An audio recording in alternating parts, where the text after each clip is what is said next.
Bonjour chers frères et sœurs, bienvenue donc au SOMAD, le centre missionnaire d'Ado Béni. Je voudrais d'abord saluer au passage le missionnaire Clemens et son épouse qui se rendront donc au Nigeria, à Lagos, pour l'œuvre de Dieu. Le Nigeria qui est un pôle économique, qui est le pôle économique africain, et c'est un pays dans lequel aussi j'entends investir. Et le fait pour eux d'y aller, je pense que c'est aussi une occasion, pourquoi pas, de pouvoir maintenir donc nos relations fraternelles pour que je puisse effectuer des déplacements aussi là-bas, puisque je connais bien ce pays. Alors, je voudrais d'abord m'excuser pour tout ce temps. Vous savez, j'ai eu certaines situations comme le compte bancaire qui a été bloqué et on m'a frauduleusement pris de l'argent sur mon compte. Du coup, il fallait que je résolve la situation. Donc, par la grâce de Dieu, la situation du compte bancaire a été résolue. Donc, je saisis directement le responsable de la banque pour que me soit restituée la somme qui m'a été frauduleusement prise. Et j'ai eu aussi des problèmes téléphoniques, voilà, avec l'agence téléphonique, mais par la grâce de Dieu, les choses sont établies. Donc, que le nom de l'Éternel soit glorifié. Alors, je voudrais dire à certains pasteurs de ne pas m'appeler honorable. Euh, voilà, pour moi, je ne suis pas l'honorable, c'est Dieu l'honorable. Je souhaite que vous m'appeliez frère. Donc, frère. Donc, c'est plus familial que de m'appeler honorable. Voilà. Et je vous appellerai pasteur. Je vais continuer à vous appeler pasteur. Si vous voulez que je vous appelle honorable, moi ça ne me dérange pas. Je vais vous appeler honorable. Mais moi, ça me dérange que vous m'appeliez honorable. C'est vous qui êtes honorable, puisque vous êtes engagé en plein temps. Vous êtes des missionnaires, des pasteurs en plein temps. C'est vous qu'on doit appeler honorable. Voilà.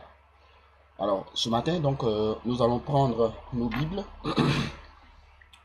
dans Psaume 23, verset 6. Psaume 23, verset 6. Que je vais lire. Psaume 23, verset 6. Oui, le bonheur et la grâce m'accompagneront tous les jours de ma vie et j'habiterai dans la maison de l'Éternel jusqu'à la fin de mes jours. Amen. Voici donc un passage important que nous allons décortiquer ensemble en quelques minutes, en 16 minutes, puisque j'ai pas assez de temps. Le thème que je voudrais partager avec vous, c'est le chrétien ne doit jamais courir après la bénédiction. Vous savez, frères et sœurs, nous sommes dans une période où beaucoup de chrétiens aujourd'hui courent après la bénédiction. Beaucoup de chrétiens aujourd'hui cherchent des bénédictions avec une torche. C'est-à-dire que tellement qu'ils cherchent des bénédictions, ils ne parviennent même pas à dormir. Je vous en prie, chers frères et sœurs, sachez une chose, le chrétien ne court jamais après la bénédiction.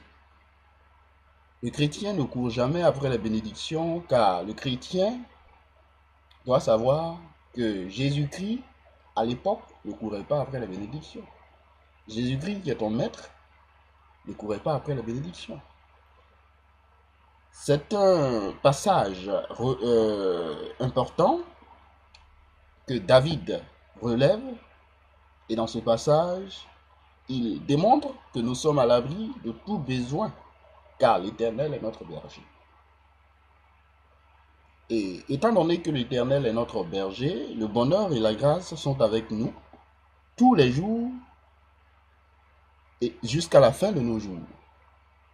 Et nous, chrétiens, nous ne devons pas courir après les bénédictions car ces bénédictions sont déjà en nous. Frères et sœurs, c'est une démonstration claire. Les bénédictions sont déjà en toi. Alors pourquoi cours-tu après les bénédictions? C'est-à-dire que tu montres une image similaire à celle du païen.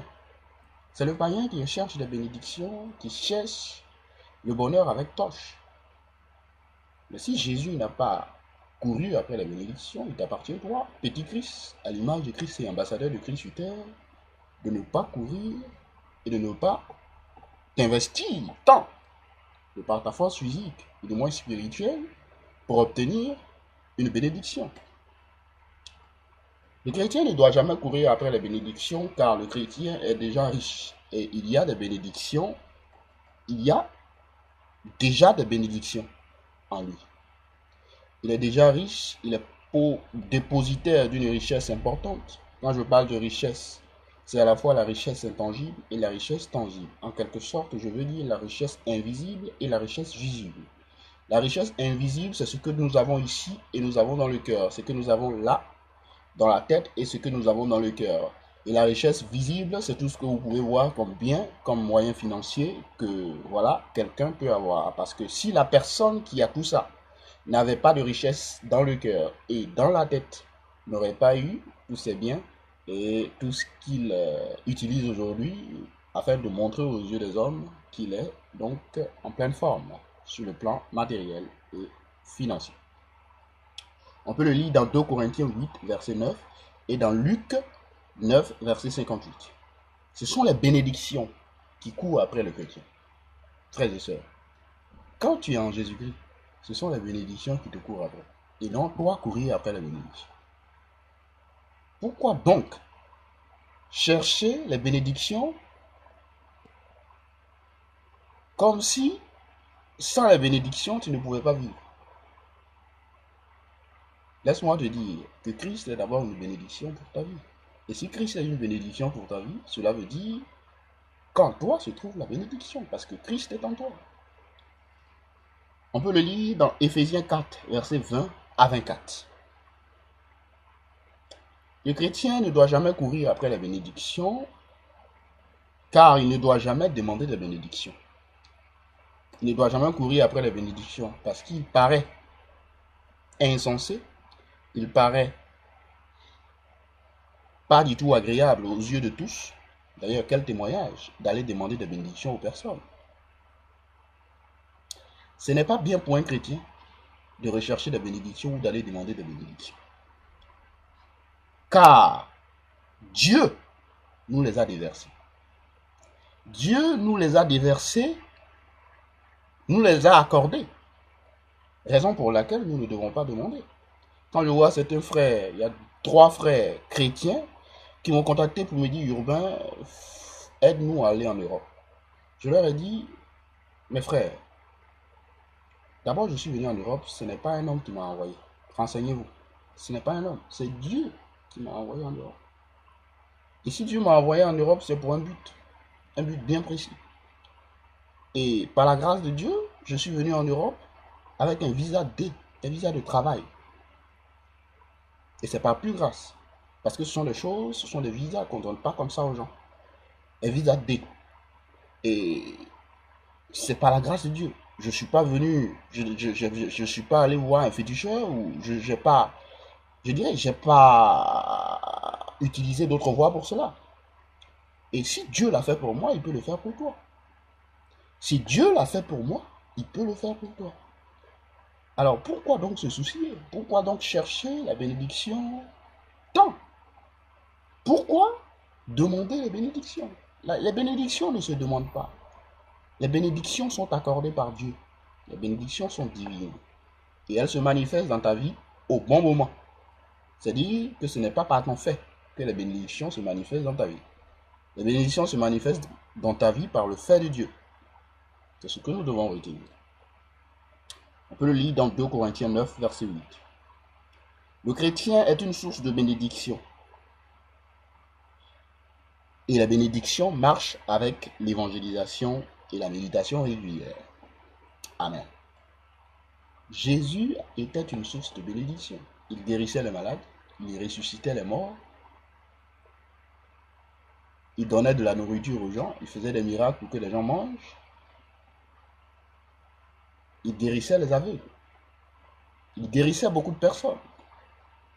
Il avait des paroles, il exposait des paroles importantes, enrichissantes, qui pouvaient donc permettre à ceux qui l'écoutaient de demeurer en lui. Mais cela veut dire que toi, c'est ce que tu dois faire. Si tu veux que les bénédictions marchent dans ta vie, ben évangélise et médite régulièrement. Sois attaché au Seigneur.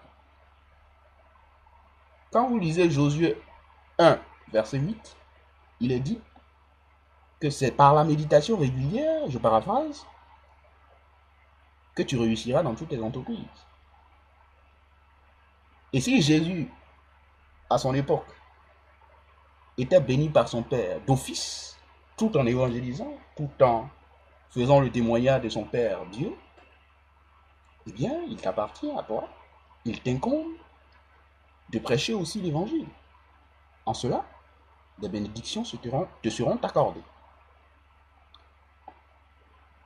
De même, il est aussi impérieux de méditer chez toi, de prendre du temps dans la méditation régulière de la parole de Dieu. Et tu verras la gloire de Dieu. Et après la méditation, tu peux maintenant prier pour ton sujet. Le sujet qui t'est important, le sujet qui t'est précieux. Et tu verras la manifestation du Seigneur. Donc, frères et sœurs, évitons de courir derrière les bénédictions, car les bénédictions sont déjà à nos côtés, les bénédictions sont déjà présentes. Il ne sert à rien d'aller utiliser des moyens quelconques pour courir derrière les bénédictions. Le Seigneur nous les a déjà accordées et il nous appartient de nous réjouir de cela. Il nous appartient de manifester notre joie. Le chrétien doit avoir un visage rayonnant. Ce n'est pas parce que les bénédictions ne sont pas dans sa vie qu'il doit avoir un visage triste. Alors quel témoignage démontres-tu, toi petit Christ, toi qui es censé représenter Christ sur terre? Quel témoignage montres-tu ou démontres-tu aux yeux des hommes? Et le pécheur, en réalité, c'est lui qui doit faire montre, eh bien, d'une tristesse visible. Parce que lui, il vit par lui-même et pour lui-même. Mais par contre, le chrétien vit pour Christ et par Christ. À partir de cet instant, Christ est en lui.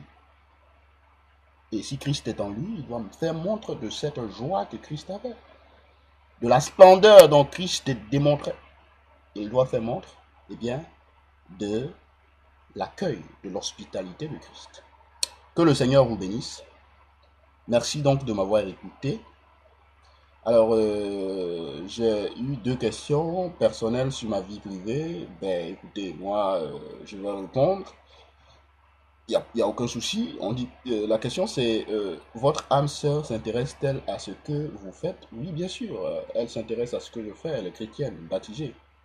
Donc, c'est une fille que j'ai rencontrée. J'ai pas souffert pour la rencontrer. Et elle m'a jamais méprisé aussi. Donc, elle m'a jamais méprisé. C'est l'idéal pour moi. Je préfère être avec une fille qui m'a jamais méprisé, pour laquelle j'ai jamais souffert. Voilà. Je préfère être avec cette fille que d'être avec une fille qui m'a méprisé et pour laquelle on doit souffrir. Si tu es avec une telle fille, comment allez-vous vous regarder? Comment allez-vous vous regarder face à face dans le foyer? Parce que ce sont des questions aussi qu'il faut aborder. Et moi, j'ai dit, et ce qui est biblique, un homme ne doit jamais courir derrière une fille. Si c'est celle que Dieu a prévue pour toi, reste dans ton coin, elle viendra toute seule. Quand vous voyez les serviteurs de Dieu, dans la parole de Dieu, ils ne sont pas montés par 4000, ils n'ont pas utilisé 4000 chemins. La femme est venue dans leur vie de la manière miraculeuse possible, de la manière gracieuse possible. Et voilà, la femme est une grâce dans la vie de l'homme, comme l'homme est une grâce dans la vie de la femme. Et la grâce, ce n'est pas par mérite, d'une manière méritoire. La grâce vient dans la vie de l'homme de la manière la plus gracieuse possible, de la manière la plus involontaire possible. Voilà, c'est tout. De même, c'est une réciprocité, ce que je dis. Que le Seigneur vous bénisse. Merci. Alors, avez-vous des enfants? Ça, c'est la seconde question. Non, je n'ai pas d'enfants. Je n'ai pas d'enfants. J'entends avoir des enfants. Mon âme sœur et moi, nous voulons avoir trois enfants. Donc, c'est cela. Voilà. Que le Seigneur vous bénisse. Merci de m'avoir écouté et passez une très bonne journée. Au revoir.